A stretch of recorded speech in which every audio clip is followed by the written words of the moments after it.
चमकौली नाम के एक छोटे से गांव में एक बहुत ही सुंदर बाग था, लेकिन कोई भी गांव वाला उस सुंदर बाग में जाने से डरा करता था।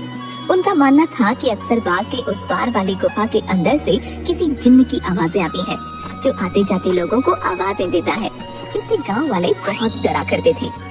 एक दिन गांव के दो युवक खेत पर आपस में बात करते हुए, अरे भाई, कल मैं उस बाग की तरफ गया था, वहाँ फिर से उस जिन की वही डरावनी आवाजें आ रही थी। अरे क्यों भाई, क्या करने गए थे तुम वहाँ? क्या तुम्हें पता नहीं बाग के पास वाली गुफा में जिन रहता है? अगर वो तुम्हें कहीं कुछ कर देता तो आइंदा फिर उस बाग की तरफ मत जाना। तभी वो वहाँ से बात करते हुए खेत से चले जाते हैं।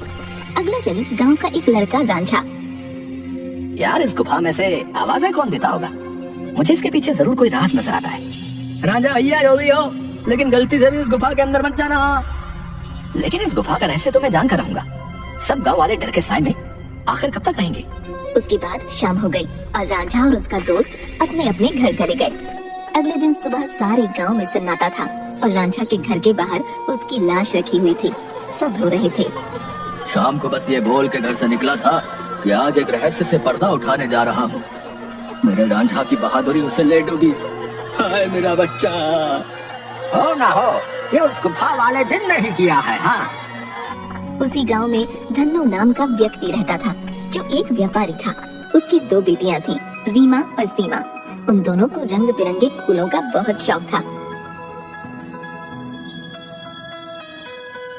बहुत दिन हो गए हैं, चलो आज हम गांव के बाग में चलते हैं। न जाने क्यों हमें बाबूजी उस बाग में जाने से मना करते हैं। इस पूरे गांव में एक वही जगह है जहाँ कितने सुंदर सुंदर फूल होते हैं। हाँ सीमा, वो बाग सच में बहुत सुंदर है। उस बाग में बहुत सुंदर सुंदर फूल होते हैं, लेकिन बाबूजी हमें जाने नहीं देते। वो कहते हैं गांव के बाग के उस पार एक गुफा है जो बहुत ही भयानक है, हमारा जाना वहाँ सही नहीं होगा। लेकिन गांव के रांझा भाई की मौत के बाद तो गुफा और ज्यादा डरावनी लगने लगी है। अरे रीमा, ये सब झूठी बातें हैं, मुझे नहीं लगता वहाँ ऐसा कुछ है। और वैसे भी गांव वालों ने उस जिन्न को देखा नहीं, बस उसकी आवाज ही सुनी है। अगर सच में वहाँ कोई जिन्न होता तो क्या गांव वालों के सामने नहीं आता? बोल तो सही रही हो सीमा, मुझे भी लगता है कि वहाँ कुछ नहीं है। चलो ठीक है, हम दोनों कल ही बाग में जाएंगे और हो सके तो क्या पता रांझा भाई की मौत का राज भी पता चल जाए। हाँ कुछ नहीं है, वहाँ हम दोनों सुबह चलेंगे, तब तुम खुद ही देख लेना। लेकिन बाबूजी हमें नहीं जाने देंगे सीमा। कल बाबूजी सुबह किसी काम से शहर जाएंगे, उनके जाते ही हम दोनों बाग में जाएंगे। रीमा अपना सिर हिलाती हुई ठीक है। इसके बाद दोनों बहनें अपने कमरे में जाकर सो जाती हैं। अगली सुबह,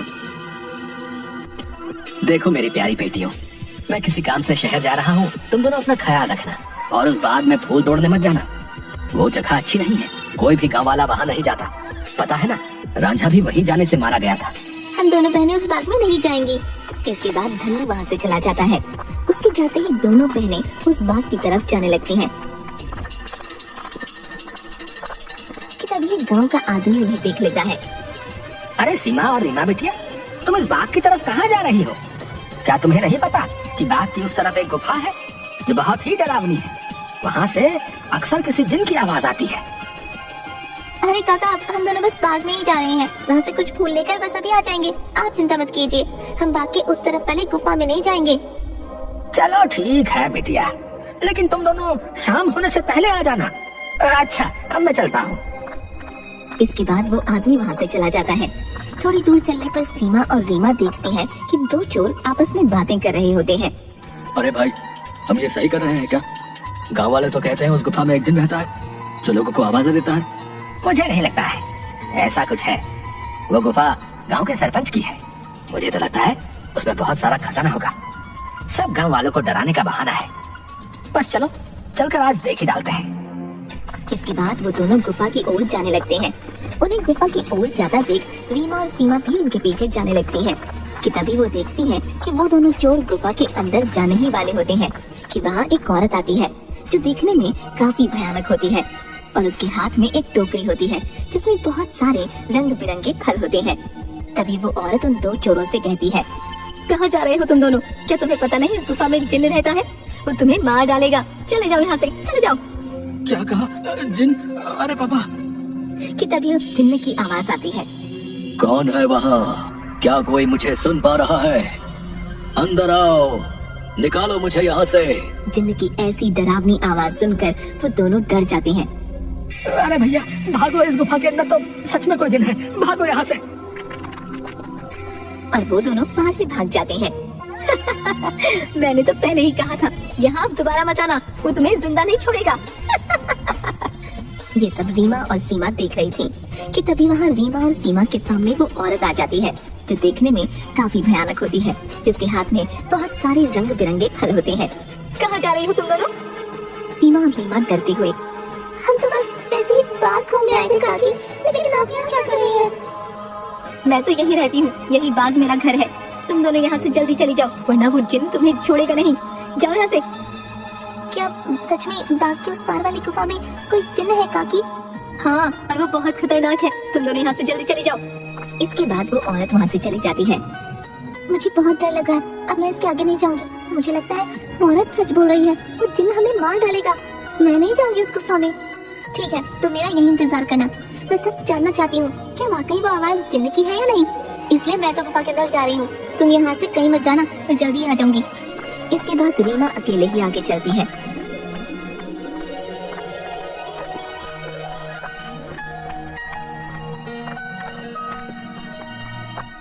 रीमा चलते चलते उस गुफा के पास पहुंच जाती है। तभी एक आवाज उसे सुनाई देती है जो काफी भारी होती है। ऐसा लगता है जैसे किसी रोते हुए इंसान की आवाज हो वो। कोई है यहाँ? मुझे यहाँ से बाहर निकालो। मैं इस गुफा में बरसों से कैद हूँ। निकालो मुझे यहाँ से। रीमा बड़ी हैरानी से वहीं खड़ी हो जाती है। कौन हो तुम और क्यों मुझे आवाज लगा रहे हो? क्या तुम वही जिन्न हो जिसके बारे में गांव वाले बात करते हैं? क्या सच में तुम यहाँ इस गुफा में हो? हाँ, मैं जिन हूँ। मैं कई सालों से इसी गुफा में कैद हूँ। मेरी सहायता करो लड़की, मेरी बात मानो। मैं तुम्हें कोई नुकसान नहीं पहुँचाऊंगा। तुम मुझे इस गुफा से आजाद कर सकती हो। इसके बाद मैं यहाँ से हमेशा के लिए चला जाऊंगा। मेरी सहायता करो। क्या सच में हमेशा के लिए तुम यहाँ से चले जाओगे? मैं तुम्हारी सहायता जरूर करूंगी। मुझे क्या करना होगा जिन, बताओ मुझे, मैं अवश्य करूंगी। तभी गुफा के दरवाजे खुलते हैं और रीमा उस गुफा के अंदर चली जाती है। जैसे ही वो अंदर जाती है, एक बहुत बड़ी अजीब से जानवर की परछाई उसे नजर आती है जो देखने में बहुत ही डरावनी होती है। आओ लड़की, तुम्हारा जिन की इस गुफा में स्वागत है। मैं कई सालों से गुफा के बाहर आते जाते लोगों को आवाजें लगाता हूँ। सब गांव वाले डर कर भाग जाते हैं। कोई भी गांव वाला इस गुफा में आने की हिम्मत नहीं कर पाता। लेकिन तुम बहुत ही बहादुर लड़की हो जो इस गुफा में अकेली चली आई हो। क्या तुम जिन्न हो? लेकिन तुम मुझे दिखाई क्यों नहीं दे रहे हो? क्या तुम किसी को दिखाई नहीं दे सकते हो? नहीं, मैं जिन नहीं हूँ लड़की। मैं उस जिन की परछाई हूँ। वो जिन तो इस गुफा के कैद खाने में बरसों से कैद है। वो बाहर नहीं आ सकता है। मैं उसकी परछाई हूँ। परछाई? तुम मुझे ये बताओ कि वो जिन इस गुफा में कैद क्यों है? क्या जिन्न के इस गुफा में रिहा होने का कोई मार्ग नहीं है? मार्ग है लड़की, और तुम उस मार्ग तक पहुंच सकती हो। लेकिन इसके लिए तुम्हें इस गुफा के तहखाने में जिन के पास जाना होगा। वही जिन तुम्हें उसकी मुक्ति का राज बताएगा। जिसके बाद रीमा हाथ में जलती हुई एक आग की मशाल लेकर उस गुफा की ओर जाती है। जैसे ही रीमा तहखाने के अंदर जाती है तो उसे एक आग जलती हुई दिखाई देती है। वो जैसे ही उस आग के पास जाती है, हे जिन, मैं यहाँ तुम्हारी मदद करने आई हूँ, क्या तुम मुझे सुन सकते हो? उसे उस जिन्न की आवाज आती है। आओ बहादुर लड़की, मैं तुम्हारा ही इंतजार कर रहा हूँ। मैं जानता हूँ कि तुम ही मुझे इस गुफा से मुक्ति दिला सकती हो। तुम्हारा इस गुफा में स्वागत है लड़की। तुम बहुत ही बहादुर हो जो इस गुफा में आई हो। मेरा नाम जिनाद है। मैं यहाँ कई सालों से बंद हूँ। मेरे सामने आओ जिन्नात, मैं तुम्हें देखना चाहती हूँ। कि तभी अचानक से जिन्नात उसके सामने आता है जो बहुत ही डरावना होता है। एक बहुत ही भयानक सा दिखने वाला, जिसके सिर पर एक लंबी चोटी होती है जो काफी बड़ा होता है। रीमा के सामने वो आता है। उसे देखकर रीमा थोड़ा डर जाती है। देखो, तुम डरो मत लड़की, मैं तुम्हें कुछ नहीं करूंगा। मैं जानता हूँ कि तुम मेरी मदद करने आई हो, लेकिन मेरी मदद करना इतना भी आसान नहीं है। तुम एक बार और सोच सकती हो। क्या तुम वाकई मेरी मदद करना चाहती हो? लेकिन मैं तुम्हारी मदद कैसे कर सकती हूँ? और तुम यहाँ कैद कैसे हुए? बताता हूँ। बहुत साल पहले इस गुफा में एक औरत रहती थी। वो बहुत गरीब थी। वो गुफा के बाहर वाले बाग से फल तोड़ा करती थी और उन्हें ही खाया करती थी। एक दिन उसने बाग के सारे फल तोड़ लिए और यहाँ इस गुफा में लेकर आ गई। उन्हीं फलों के बीच एक रहस्यमय फल भी था जो बहुत ही चमकदार था और जिस पर मेरी नजर थी। वो फल मेरी उम्र 100 साल और बढ़ा सकता था, लेकिन मैं उस फल को तब तक नहीं छू सकता था जब तक कोई इंसान उस फल को उसके पेड़ से तोड़ ना ले। एक दिन वो औरत चमकदार फल को उसके पेड़ से तोड़कर इस गुफा में ले आई। जब मैंने देखा तो मैं उसके पीछे इसी गुफा में आ गया और मैंने उससे कहा कि हे औरत, तुम जो बाग से सबसे सुंदर और चमकदार फल तोड़कर लाई हो वो मुझे दे दो। इसके बदले में तुम जो भी 2 इच्छाएं मांगोगी वो पूरी होंगी। ठीक है, मैं तुम्हें वो फल दे देती हूँ, लेकिन मेरी 2 इच्छा है। पहले ये कि तुम मुझे वरदान दो, आज से ये बाग मेरा होगा, और दूसरी ये कि तुम इस गुफा में ही कैद रहोगे ताकि इस बाग में कोई भी तुम्हारे डर से ना आ सके और हमेशा के लिए मैं ही इस बाग में राज करूँ। वो औरत मुझे फल तो दे देती है, उस फल से मेरी उम्र तो 100 साल बढ़ गई, लेकिन उस औरत को दिए गए वरदान की वजह से मैं यहीं कैद हो गया। तब से ही मैं इस तहखाने में कैद हूँ। क्या अब से पहले किसी ने आपको यहाँ से बाहर निकालने की कोशिश नहीं की? इससे पहले गांव के एक लड़के ने मुझे बचाने की हिम्मत दिखाई थी, लेकिन जैसे ही वो लड़का उस चमत्कारी फल को लेकर गुफा में आ रहा था, तभी उस बूढ़ी औरत ने उसको मौत के घाट उतार दिया और सारे गांव में बात फैल गई कि मैंने उसको मारा है। हाँ, वो लड़का हमारे गांव का राजा भैया थे, उसको उस बूढ़ी औरत ने मारा। मैं आपको यहाँ से आजाद जरूर करवाऊंगी, लेकिन मुझे तुम्हें यहाँ से आजाद कराने के लिए करना क्या होगा? तुम्हें यहाँ से उस बाग में जाना होगा। वहाँ तुम्हें उस बाग में रहने वाली उसी औरत की झोपड़ी दिखेगी जिसके कारण मैं इस गुफा में कैद हूँ। तुम्हें उसकी झोपड़ी में जाना होगा। वहाँ से तुम्हें सबसे सुंदर और चमकदार फल लाना होगा। मेरी मुक्ति का राज उस फल में ही कैद है। ध्यान रखना बहादुर लड़की, उस औरत की झोपड़ी में कोई नहीं जा सकता है। जब वो सो रही होगी तुम्हें तभी जाना होगा और उसकी फलों की टोकरी में से सबसे चमकता फल लेकर आना होगा।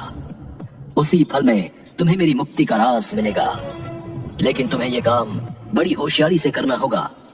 अगर उस औरत को पता चल गया तो वो तुम्हें जिंदा नहीं छोड़ेगी। ठीक है जिन, मैं तुम्हारे लिए वो चमकदार फल जरूर लेकर आऊंगी। मैं तुम्हारा इंतजार करूंगा बहादुर लड़की। इसके बाद रीमा वहाँ से बाग में जाती है और उस औरत की झोपड़ी की ओर बढ़ने लगती है। रीमा देखती है कि उस औरत की झोपड़ी में कोई नहीं है। वो इधर उधर देखती है और उस झोपड़ी के अंदर चली जाती है। रीमा अंदर जाकर देखती है कि बहुत सारे फल उस औरत की झोपड़ी में रखे हैं। अरे ये तो कितने सारे फल हैं, लेकिन इन सब में कोई भी फल बहुत ज्यादा नहीं चमक रहा। तभी अचानक रीमा देखती है कि वही औरत अपनी झोपड़ी की तरफ आ रही है। ये देखते ही रीमा दरवाजे के पीछे छुप जाती है। वो औरत अपनी झोपड़ी में आती है और उसके हाथ में एक टोकरी होती है जिसमें बहुत सारे फल रखे होते हैं। वो अपनी टोकरी एक टेबल पर रख देती है और पास ही पड़ी चारपाई पर सो जाती है। ये देख थोड़ी देर बाद रीमा बाहर आती है और उन फलों की टोकरी में से सबसे चमकदार फल देखती है। लगता है यही वो चमकदार फल है जिसके बारे में वो जिन बात कर रहा था। रुको लड़की, तुम मेरा ही जादुई फल लेकर कहाँ जा रही हो? मुझे मेरा फल वापस करो, वरना मैं तुम्हें यहाँ से नहीं जाने दूंगी। रीमा ये सुनकर डर जाती है। मुझे फल ले जाने दो काकी, मैं इस फल को उस जिन्न को देकर उसे उस गुफा से आजाद कराना चाहती हूँ ताकि सारे गाँव वाले बिना डरे यहाँ सके। मुझे इस फल को लेकर जाने दो काकी। क्या कहा लड़की? तुम मेरी कई सालों की मेहनत पर पानी फेर देना चाहती हो? उस जिन्न के रिहा होते ही ये सब गांव वाले मुझे इस बाग से निकाल देंगे। नहीं नहीं, मैं ऐसा नहीं होने दूंगी। मुझे ये चमकदार फल वापस करो। ये सुनकर रीमा वहाँ से उस फल को लेकर भागने लगती है और वो औरत भी उसके पीछे ही भागने लगती है।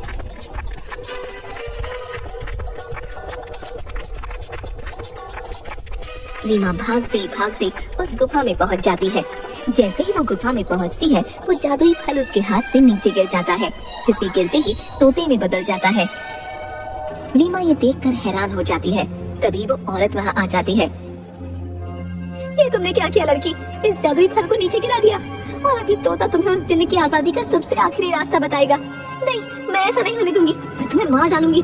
वो औरत रीमा को जैसे ही अपने हाथों से मारने आगे बढ़ती है, वो औरत अचानक से आग में जलने लगती है, जिसे देख रीमा हैरान हो जाती है। तभी एक आवाज सुनाई देती है जो उस जिन्न की परछाई की होती है। डरो मत बहादुर लड़की, इस लालची औरत को इसके किए की सजा मिल चुकी है। अब तुम्हें अपनी मंजिल का आखिरी पड़ाव पार करना है, जिसमें ये तोता तुम्हारी मदद करेगा।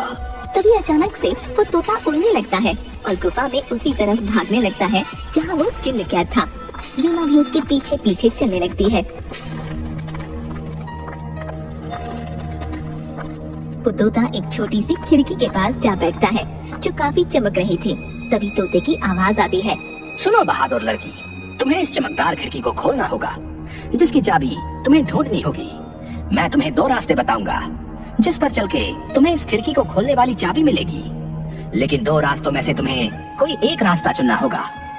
पहला रास्ता एक गुलाब के फूल की तरफ जाता है जो बाग की तरफ है। दूसरा रास्ता एक अंधेरे की तरफ है जो इसी गुफा में उस तहखाने की तरफ जाता है जहाँ वो जिन कैद है। जाओ और अपना रास्ता चुन लो। रीमा काफी देर सोचने के बाद, मैं गुफा वाला रास्ता ही चुनूंगी जो अंधेरे की तरफ जाता हो। जिसके बाद रीमा गुफा की ओर चलने लगती है कि तभी रीमा को एक सिक्का दिखाई देता है। अरे ये इतना चमकता हुआ सिक्का यहाँ कैसे आया और ये सिक्का इतना चमक क्यों रहा है? रीमा जैसे ही वो सिक्का हाथ में उठाती है, पूरी गुफा में रोशनी हो जाती है। अरे ये तो पूरी गुफा में रोशनी हो गई। तभी वो सिक्का अचानक उड़ने लगा। अरे ये सिक्का उड़ क्यों रहा है? रीमा उस सिक्के के पीछे पीछे चलने लगती है। थोड़ी दूर चलने पर रीमा देखती है कि 4 चाबियां अलग अलग रंग की थीं, जो हवा में उड़ रही थीं। अरे ये तो वही चाबियां हैं जिसके बारे में वो तोता बता रहा था। लेकिन अब इनमें से सही चाबी कौन सी होगी, ये कैसे पता चले? तभी रीमा को एक आवाज आई जो उस जिन्न की परछाई की थी। बहादुर लड़की, तुम्हें इनमें से एक चाबी उठानी है। याद रखना, तुम्हें एक सही चाबी उठानी है, लेकिन याद रहे तुम्हें बड़ी होशियारी से ही एक चाबी उठानी होगी। अगर तुमने गलती से गलत चाबी चुन ली तो ये चारों चाबियां गायब हो जाएंगी और तुम कभी भी जिनको आजाद नहीं कर पाओगी। ये सुन रीमा हैरान हो जाती है। क्या? हे भगवान, ये किस दुविधा में डाल दिया है? अब मैं कैसे इन चारों चाबियों में से सही चाबी चुनूं? काफी देर सोचने के बाद रीमा देखती है कि चारों चाबियों में से एक चाबी बहुत बड़ी थी, जो लाल रंग की थी, और जिस चमकदार फल के गिरने से वो तोता बना था वो भी लाल ही रंग का था। रीमा समझ गई कि लाल वाली चाबी चुननी है। उसके लाल चाबी चुनते ही बाकी सारी चाबियां गायब हो गईं। और फिर से जिन्न की परछाई की आवाज आई। शाबाश बहादुर लड़की, तुम्हारी सूझबूझ की वजह से आखिरकार तुमने बिल्कुल सही चाबी चुन ली। अब जाओ उस खिड़की के पास और खोल दो उसे। रीमा उसी खिड़की के पास जाती है।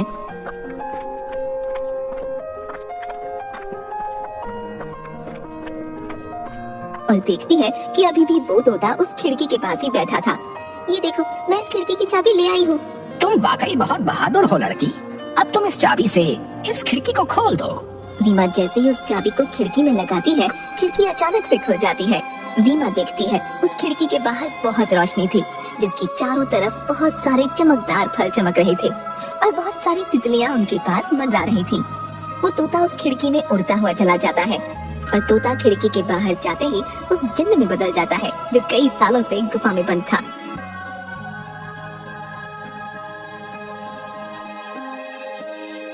तुम्हारा बहुत बहुत धन्यवाद लड़की, तुमने मुझे इस गुफा से आजाद कर दिया। तुम एक निडर और साहसी लड़की हो। तुम जो भी मांगोगी मैं वो तुम्हें दूंगा। बोलो, क्या इच्छा है तुम्हारी? क्या सच में अब तुम आजाद हो गए हो? अब तुम इस गुफा में नहीं हो। अब सब गांव वाले यहाँ आ सकेंगे। मैं और मेरी बहन भी अब बाग में आ सकेंगे कभी भी। हाँ बहादुर लड़की, अब किसी को भी डरने की कोई जरूरत नहीं है। अब मैं इस गुफा से बाहर आ गया हूँ अपनी दुनिया में। अब मैं किसी को आवाजें नहीं दूंगा। तुम जब चाहो यहाँ आ सकती हो। तुम्हारी ही वजह से मैं आजाद हो पाया हूँ। तुम मुझसे जो भी मांगोगी मैं तुम्हें वही दूंगा। बोलो, क्या इच्छा है तुम्हारी? जिन, मैं कुछ नहीं मांगना चाहती हूँ, लेकिन अगर तुम सच में मेरी इच्छा पूरी करना चाहते हो तो गुफा के सामने वाले बाग से मुझे बहुत प्यार है। इसमें रंग बिरंगे फूल मुझे बहुत पसंद है। मैं चाहती हूँ कि ये बाग हमेशा ऐसे ही खिलखिलाता रहे, इसके फूल कभी न मर जाएं। ठीक है बहादुर लड़की, तुम्हारी ये इच्छा जरूर पूरी करूंगा। अब ये बाग हमेशा यूं ही रहेगा, कभी भी मुरझाएगा नहीं। तुम अब जब भी इस बाग के फूलों को देखोगी तो ये हमेशा खिले रहेंगे। अच्छा, अब मैं हमेशा के लिए यहाँ से जा रहा हूँ। इसके बाद वो जिन्न गायब हो जाता है और खिड़की बंद हो जाती है। रीमा जब गुफा से बाहर निकलती है तो सब गांव वाले धन्नू और सीमा बाहर खड़े होते हैं। अरे मेरी बिटिया, आ गई तू वापस। उस जिन ने तुझे कुछ किया तो नहीं? आखिर क्यों गई थी तू उस गुफा के अंदर? अगर वो जिन तुझे मार डालता तो क्या करता मैं? दीदी, तुम ठीक तो हो ना? क्या सच में तुम्हें उस जिन्न ने कुछ नहीं किया? बाबूजी, मैं बिल्कुल ठीक हूँ। अब अंदर कोई जिन्न नहीं है। इस गुफा के अंदर जो जिन्न था अब वो हमेशा के लिए इस गुफा से चला गया है। अब आप सभी को डरने की कोई जरूरत नहीं है। अब कोई भी यहाँ आ सकता है। अरे क्या बोल रही हो रीमा बिटिया? आखिर कहाँ गया वो जिन जो आते जाते लोगों को आवाजें दिया करता था? रीमा गांव वालों को सारी बात बताती है।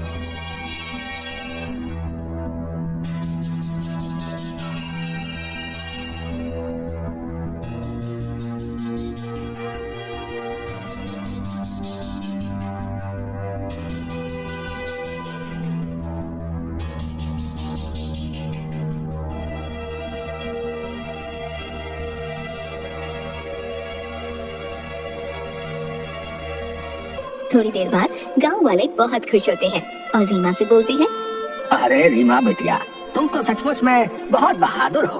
तुम्हारी वजह से ही अब वो जिन इस गुफा से आजाद हो गया है।